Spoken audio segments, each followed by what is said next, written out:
الحمد لله كفى وسلام على عباده الذين اصطفى أما بعد. اللهم صل على محمد وعلى آل محمد كما صليت على إبراهيم وعلى آل إبراهيم إنك حميد مجيد. اللهم بارك على محمد وعلى آل محمد كما باركت على إبراهيم وعلى آل إبراهيم إنك حميد مجيد. قال الله تبارك وتعالى: أعوذ بالله من الشيطان الرجيم. بسم الله الرحمن الرحيم. إن الصلاة كانت على المؤمنين كتابا موقوتا. وقال النبي صلى الله عليه وسلم: قرة عيني في الصلاة، أو كما قال عليه الصلاة والسلام. میرے عزیز بھائیوں، پچھلے ہفتے جو ہے نماز کا بیان کیا گیا تھا، اور نماز کن لوگوں پر فرض ہے، اور نماز کے اوقات کیا ہیں، اور کن وقتوں میں نماز پڑھنا صحیح نہیں پڑھنا چاہیے، اس کا تذکرہ کیا گیا تھا. آج جو آپ کو بتلایا جائے گا وہ نماز کی صحت کے بارے میں، یعنی جب ہم نماز شروع کرتے ہیں تو نماز شروع کرنے سے پہلے کچھ چیزیں ضروری ہوتی ہیں جن کو شرائط نماز کہا جاتا ہے. حقیقتاً وہ نماز میں داخل تو نہیں ہوتی ہیں، لیکن اگر ان میں سے کوئی چیز چھوٹ جاتی ہے تو نماز نہیں ہوتی.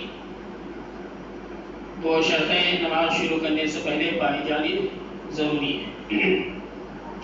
ان میں سے سب سے پہلے شرط جو ہے وہ طہارت ہے، یعنی پاک ہونا. اب طہارت میں یہ چیز بھی آ گئی کہ جو شخص نماز پڑھنے جا رہا ہے وہ چھوٹی اور بڑی دونوں ناپاکی سے پاک ہو، یعنی نہ اس کو غسل کی حاجت ہو اور نہ اس کو وضو کی حاجت ہو. اس کا وضو بھی ہونا چاہیے اور غسل بھی، اور نماز پڑھنے والے کا بدن بھی پاک ہونا چاہیے. بدن تو پاک ہے، لیکن اگر اس پر کوئی ایسی گندگی لگی ہوئی ہے جس کا شریعت نے ظاہر کرنے کا حکم دیا ہے، جس کو دھونے کا ختم کرنے کا حکم دیا ہے، تو پھر اس کو دھونا اور ختم کرنا ضروری ہے. ہاں، تھوڑی ایسی اتنی کم مقدار میں لگی ہے جو معاف ہے تو وہ پڑھ سکتا ہے. اسی طرح کپڑے پر بھی اگر گندگی لگی ہے اور وہ اتنی مقدار میں ہے جو معاف نہیں ہے تو پھر اس کا بھی دھونا ضروری ہے. اسی طریقے سے جس جگہ پر نماز پڑھ رہا ہے وہ جگہ بھی پاک صاف ہونی چاہیے. طہارت میں یہ ساری چیزیں آ جاتی ہیں، یعنی حدث اکبر، چھوٹی بڑی ناپاکی نہیں ہونی چاہیے، بدن پاک ہونا چاہیے، کپڑے پاک ہونا چاہیے اور جگہ پاک ہونی چاہیے. دوسری جو نماز کی شرط ہے وہ ہے ستر عورت.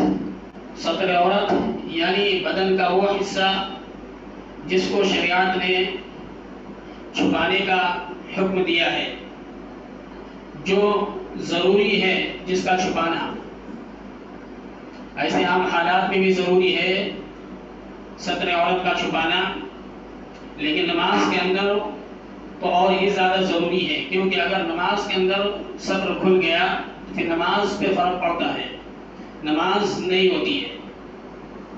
ستر عورت مرد کا کہاں سے کہاں تک ہے؟ مرد کا جو ستر عورت کہلاتا ہے وہ ناف سے لے کر کے گھٹنوں تک، یہ حصہ ستر کہلاتا ہے.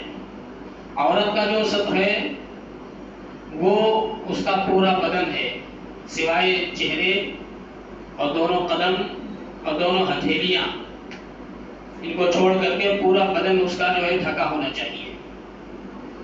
اگر نماز کے اندر ستر کھل جاتا ہے اور وہ اتنی دیر تک کھلا رہتا ہے جتنی دیر میں ایک رکن ادا ہو جاتا ہے، تب اس کی نماز باطل ہو جاتی ہے، خراب ہو جاتی ہے. اس لیے خاص طور سے وہ حضرات جو چھوٹے ٹی شرٹ اور پینٹ پہن کر کے آتے ہیں، اس بات کا لحاظ رکھیں کہ آپ نماز پڑھنے آئے ہیں اور آپ یہ امید لے کر کے آئے ہیں کہ ہم اللہ کی عبادت کے لیے جا رہے ہیں، ہماری نماز مکمل ہو، تو اس کی پوری تیاری کے ساتھ آئیں، ایسے کپڑے پہن کر کے آئیں جو ہمارے اٹھنے بیٹھنے جھکنے میں ہمارے صدر پر اس کا اثر نہ پڑے۔ اگر ہمارا شرٹ چھوٹا ہوگا اور پینٹ پہن کر کے آئے ہیں، جب ہم جھکیں گے سجدے کی حالت میں جائیں گے تو پیچھے کا حصہ کھلنے کا بہت بڑا امکان ہوتا ہے کہ پیچھے آپ کا صدر کھل جائے، پورا امکان ہوتا ہے کہ کھل جائے۔ اس لیے جب نماز کے لیے آئیں تو لمبا، اگر شرٹ پہن رہے ہیں تو لمبا ہو یا کرتا پہن لیں، اس سے یہ ہوگا کہ پیچھے کا حصہ، اگر پینٹ ہمارا پیچھے کھسکتا بھی ہے تو جو ہمارا شرٹ ہے یا کرتا ہے وہ اس کو چھپا دے گا، اس کی وجہ سے وہ چھپ جائے گا۔ تیسری شرط جو ہے وہ قبلے کی طرف منہ ہونا۔ جب نماز پڑھ رہے ہیں تو ہمارا جو ہے رخ، ہمارا منہ قبلے کی طرف ہونا چاہیے۔ اگر قدرت ہی نہ ہو کسی مرض کی وجہ سے، یا پتہ ہی نہ ہو، کوئی ذریعہ بھی نہ ہو پتہ کرنے کا کہ قبلہ کس طرف ہے، تو پھر مجبوری میں تو چل جائے گا، لیکن معلوم ہونے کے بعد بھی اگر قبلے سے ہٹ کر کے نماز پڑھی جاتی ہے تو پھر نماز نہیں ہوگی۔ تیسری شرط قبلے کی طرف منہ کرنا ہے۔ چوتھی شرط جو ہے وہ نماز کا وقت ہونا۔ نماز کا وقت ہونا یعنی جو نماز آپ پڑھنے کے لیے آئے ہیں، ظہر کی نماز پڑھنے کے لیے آئے ہیں تو ظہر کا وقت ہو۔ ایسا نہیں کہ عصر کے وقت میں ظہر کی نماز پڑھنے آ گئے۔ نماز، ادا نماز پڑھنے کے لیے اس کا وقت ہونا ضروری ہے۔ اور پانچویں شرط نیت ہے۔ جو نماز آپ پڑھنے جا رہے ہیں اس کی نیت کرنا۔ مثلا ظہر کی نماز پڑھنے آئے ہیں یا جمعے کی نماز پڑھنے آئے ہیں یا عشاء مغرب، کوئی بھی نماز، فرض نماز میں نیت ضروری ہے، واجب میں ضروری ہے۔ فرض نمازیں ہم یہ جو 5 نمازیں پڑھتے ہیں وہ ہیں۔ واجب نماز جیسے وتر کی نماز ہے یا عیدین کی نماز، ان کے علاوہ نوافل اگر پڑھ رہے ہیں تو اس میں مطلق آپ نیت کر سکتے ہیں، لیکن واجب اور فرض نمازوں میں تعین کرنا پڑے گا کہ ہم فلاں نماز پڑھ رہے ہیں۔ اسی طرح اگر امام کے پیچھے پڑھ رہے ہیں تو اس کی بھی جو ہے نیت ہونی چاہیے، اس کی بھی نیت آپ کو کرنی پڑے گی کہ ہم یہ نماز امام کے پیچھے پڑھ رہے ہیں۔ اور نیت کس کو کہتے ہیں؟ نیت کہتے ہیں دل کے ارادے کو۔ نیت دل کے ارادے کو کہتے ہیں۔ آپ نے زبان سے نہیں کچھ کہا، دل میں ارادہ ہے ظہر کی نماز پڑھ رہے ہیں، دل میں ارادہ ہے امام کے پیچھے نماز پڑھ رہے ہیں، دل میں ارادہ ہے، وہ کافی ہے۔ زبان سے کر لیں اور اچھا، اگر زبان سے نہیں کر رہے ہیں دل میں ارادہ ہے تو کافی ہے۔ نیت نام ہی ہے دل کے ارادے کو۔ اور چھٹی شرط وہ اللہ، یعنی اللہ کا نام لے کر کے نماز کو شروع کرنا۔ اور اللہ کے نام میں جو بہتر ہے جس کے ذریعے سے ہم نماز شروع کرتے ہیں وہ اللہ اکبر ہے، تکبیر تحریمہ جس کو ہم بولتے ہیں۔ تو یہ 6 شرطیں ہیں، یعنی طہارت، قبلے کی طرف منہ کرنا، اور ستر عورت کا چھپانا، نماز کا وقت ہونا، نیت کرنا اور تکبیر تحریمہ کہنا۔ یہ 6 شرطیں نماز شروع کرنے سے پہلے ہیں، یہ ہمیں ضروری ہیں۔ جب نماز شروع کرتے ہیں ان میں سے اگر کوئی بھی ہم چھوڑتے ہیں تو نماز کی صحت پر فرق پڑے گا۔ نماز شروع ہی نہیں ہوگی تو مکمل کیسے ہوگی؟ بھائی مکمل ہونے کے لیے شروع ہونا ضروری ہے۔ تو ہم جب بھی نماز شروع کریں، عام طور پر یہ ساری شرطیں پائی جاتی ہیں۔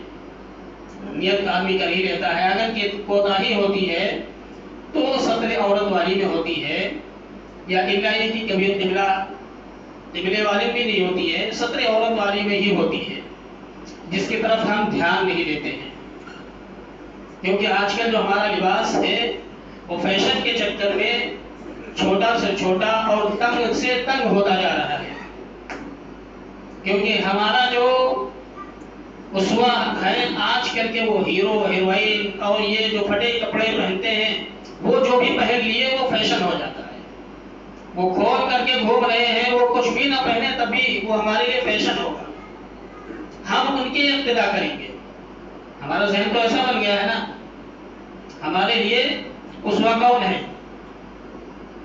قرآن کیا کہتا ہے؟ لَقَدْ كَانَ لَكُمْ فِي رَسُولِ اللَّهِ أُسْوَةٌ حَسَنَةٌ، تمہارے لیے رسول اللہ صلی اللہ علیہ وسلم کی زندگی اسوا ہے۔ نبی پاک صلی اللہ علیہ وسلم کا پوری زندگی کبھی سطر نہیں کھلا، پوری زندگی کبھی سطر نہیں کھلا، ایک مرتبہ بچپن میں کسی وجہ سے کھل گیا، آپ بے ہوش ہو گئے، تو ہم بھی انہیں کی اقتدا کرنے والے ہیں، ہمارا بھی یہ فرض بنتا ہے کہ ہم ان کی اقتدا کریں، اور کم سے کم اتنا کپڑا تو ضرور پہنے جو سطر کو چھپا سکے۔ گھروں میں بھی عام طور پر سوچتے ہیں کہ سطر کا چھپانا ضروری نہیں ہے، باپ ہیں، بیٹے ہیں، لڑکے ہیں، بہویں ہیں، بیٹیاں ہیں، سب ہیں، اور پہن کیا لیں گے؟ چڈی پہن کے گھومتے ہیں، یا چڈا بھی پہنا تو چھوٹا سا۔ بھائی آپ کا ناک سے لے کر کے گھٹنے تک چھپانا تو یہ ہر وقت ضروری ہے، آپ کہیں بھی ہوں، یہ تو آپ کا سطر ہے، آپ کسی کے سامنے اس کو کھول نہیں سکتے ہیں الا سوائے بیوی کے، وہاں پر تو اجازت ہے، اس کے علاوہ کسی کے سامنے اجازت نہیں ہے، کوئی بھی ہو، ماں ہو، باپ ہو، بیٹا ہو، بیٹی ہو، بہو ہو، کوئی بھی ہو، کسی کے سامنے اجازت نہیں ہے کہ آپ سطر کھول کر کے گھومیں، الا ایک کی نماز میں کھل جائے، تو یہ سوچنے والی بات ہے۔ اللہ تعالیٰ عمل کرنے کی توفیق عطا فرمائے۔ وآخر دعوانا الحمدللہ رب العالمین۔